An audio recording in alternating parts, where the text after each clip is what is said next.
Des jeunes femmes techniciennes formées au métier des énergies renouvelables, c'est désormais une réalité au Bénin.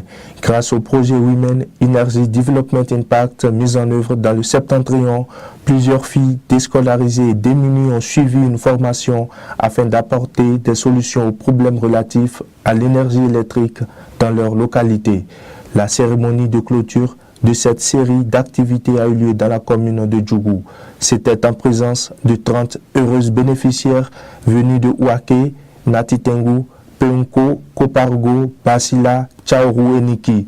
Chacune d'elles est en mesure de monter, voire réparer un dispositif électrique à l'aide d'un panneau solaire. L'initiative répond aux besoins des populations les plus défavorisées qui éprouvent des difficultés d'accès à l'énergie électrique. Elle est rendue possible grâce au leadership et à l'engagement d'une dame. C'est la présidente de l'ONG Fetinren. Au départ, personne n'y croyait, même des gens de foi. C'est pour dire à madame, vous avez de l'audace. Ce n'est pas de l'ambition, mais de l'audace.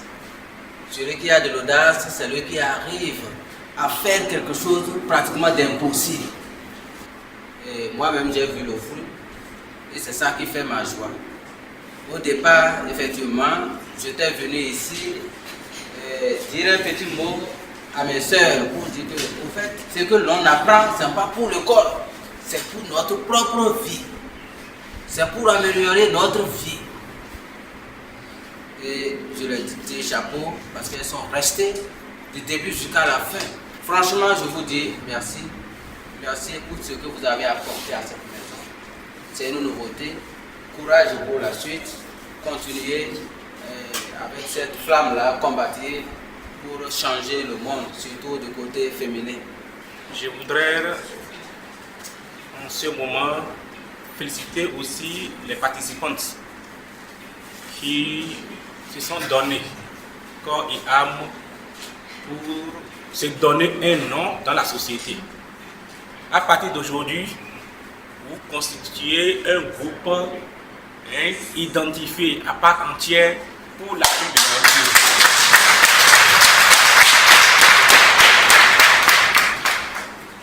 Le gouvernement, à travers la NPE, est en train de mettre beaucoup de projets en œuvre pour accompagner la jeune féminine et surtout dans l'entrepreneuriat. Et vous l'avez choisi. Je ne sais pas si la présidente a eu le secret des choses et c'est vite préparé. Donc votre groupe sera le premier que nous allons. Quand on dit le leadership, souvent c'est Dieu qui donne. J'ai rencontré une dame il y a quelques années à l'ambassade des États-Unis, une dame qui marche toujours rapidement à l'ambassade. Et lors des assises, elle est souvent là. Vous savez, quand vous avez un niveau donné de leadership, vous ne pouvez pas vous asseoir avec les jeunes. Mais cette dame se permettait, je vais dire le vilain luxe, de venir s'asseoir à des séances où des jeunes participent. Et elle se fait former au nom des jeunes. Je me dis, celle-là, elle est dans quelle mentalité elle est là, quoi. Mais je peux voir que sa manière de fonctionner, sa manière d'innover, de créer, diffère par rapport à d'autres femmes leaders que je connais. Et aujourd'hui, j'ai vu comment elle avait débuté en énergie renouvelable. Elle ne dort même pas, elle ne dort presque pas. Elle est souvent dans le travail du matin jusqu'à 3 h du matin. Elle se repose déjà à 6 h, 5 h déjà, elle est encore en éveil. Une femme mariée qui a des enfants, qui suit les enfants de près. Mais pourtant, à plus de 3 ou 4 entreprises qui gèrent. Moi je me dis, c'est un exemple à suivre. Aujourd'hui, on a besoin de ces femmes-là pour pouvoir aller vraiment au sommet. Et vraiment, dans une semaine, c'est une dame à encourager. Au cours de la formation, le secrétaire général de la mairie de Djougou a visité les apprenantes pour s'enquérir du bon déroulement des travaux.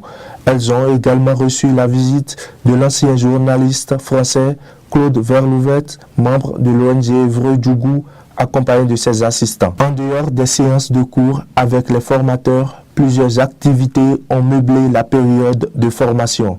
Les bénéficiaires du projet WEDI ont pris part à une émission en langue d'Indi sur la radio Solidarité FM de Djougou. L'objectif est d'informer les populations sur l'efficacité énergétique et leur proposer des travaux d'électricité gratuits pendant une semaine. Elles ont aussi procédé à la sensibilisation des apprenants des écoles primaires et secondaires de Djougou sur l'efficacité énergétique. À cet effet, des lampes de table solaire leur ont été distribuées. Dans le cadre du partenariat plein sud entre la commune de Djougou et Évreux, l'ONG Fétine Rend a eu le privilège d'être invité à la cérémonie de don de lampes pico-solaires aux élèves et à la population. Au terme de 4 semaines de formation, ces techniciennes ont eu à installer des ampoules efficaces dans les appartements du père directeur du centre Saint-Ambroise de Djougou. La place du calvaire de ce centre a également été réélectrifiée à base des ampoules efficaces. Très enthousiasmés par cet acquis en entrepreneuriat, formateurs et bénéficiaires du dit projet se réjouissent d'avoir gagné le pari en peu de temps malgré les difficultés rencontrées par celle-ci. J'ai constaté que parmi cette femme, il y a des femmes, d'accord, elles sont dans des difficultés. Il y a des femmes au cours de cette formation qui ont perdu, d'accord, leur bébé. Il y a des femmes au cours de cette formation qui ont perdu leurs parents. Et il y a des femmes au cours de cette formation, leurs enfants ont été malades. Et malgré toutes ces difficultés, on sent en elles qu'elles ont le courage de persévérer. Elles tiennent à la formation, on sent une volonté en elles. La formation m'a apporté beaucoup de choses, pas seulement en énergie renouvelable, à faire le marketing et le business aussi. Grâce à cette formation, j'ai eu à réaliser les installations, les dépannages et la sensibilisation des personnes en énergie aussi. J'ai été réunie une fois par l'énergie, l'énergie de la SPE, parce qu'on avait un homme qui nous a donné courant et un jour, à cause de prise, il nous a coupé. Maintenant, je suis fière de cette formation, car lorsque je voulais venir, la maman n'était pas d'accord. Mais après 2 semaines de formation, je suis rentrée et je l'ai approuvé que réellement, on avait été réunis une fois, mais cette fois-ci, ça ne serait pas le cas. Et j'ai essayé d'installer les prises et les lampes. On était dans l'obscurité. J'ai essayé de tout. Et lorsque j'étais ici, je l'appelais à chaque fois pour dire de publier que sa fille est devenue électricienne. Pour cela, un jour, après les 2 semaines de formation, je suis rentrée. J'ai installé les lampes et prises. Tout le monde était content et elle a commencé par appeler, dire de venir voir. Elle avait dit qu'elle a une fille électricienne, de venir voir ce que la fille a pu réaliser. Vraiment, je peux dire que cette formation m'a apporté un plus dans ma vie. Et à voir comment une femme peut devenir leader sur l'énergie renouvelable. J'ai fait juste une semaine de la formation, j'ai pu réaliser beaucoup de choses. Placer une prise dans ma chambre pour permettre à mes frères de charger les portables et profiter en même temps, dire mon père d'acheter panneaux, batteries, les lampes, régulateurs, convertisseurs pour que moi-même je puisse installer.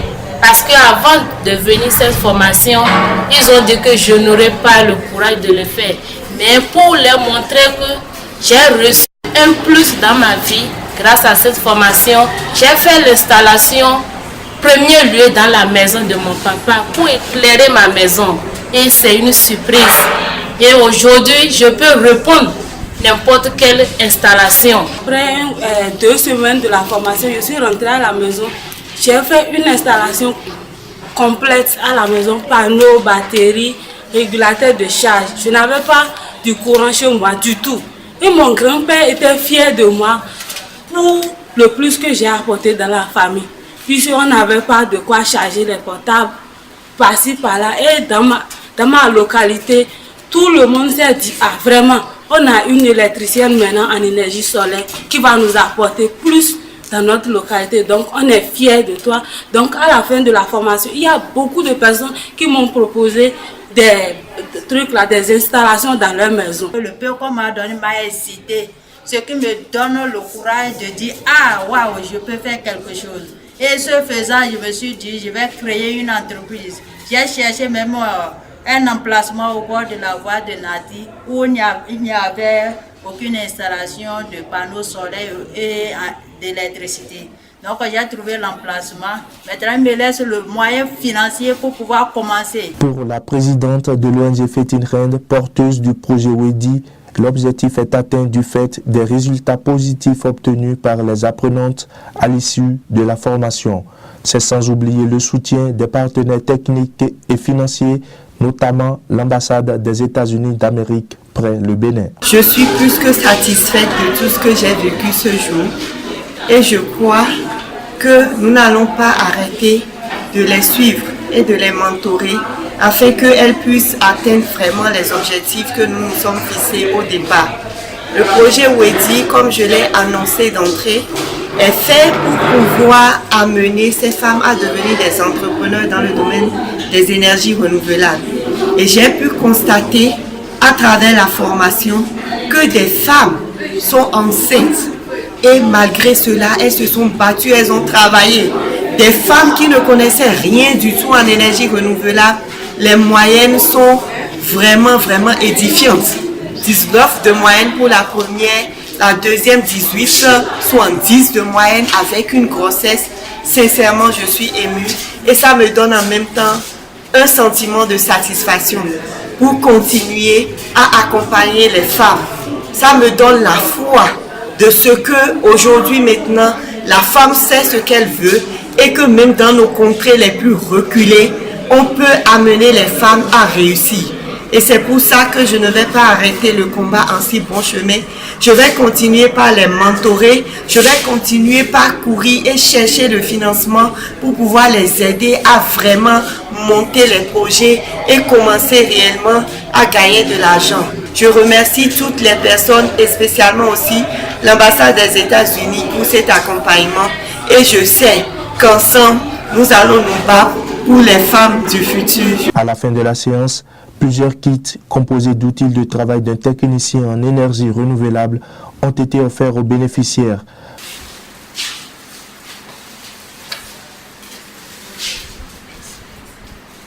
L'entreprise américaine Morningstar les a aussi dotés des documents de formation, des clés USB, des stylos et autres gadgets. Chaque apprenante a ensuite reçu une attestation de fin de formation. Autre fruit de ce savoir-faire, c'est le cadeau dont a gratifié ses filles à l'initiatrice du projet.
Un geste qui témoigne leur reconnaissance et prouve aussi que leurs compétences restent et demeurent une aubaine et un acquis pour leurs différentes communautés.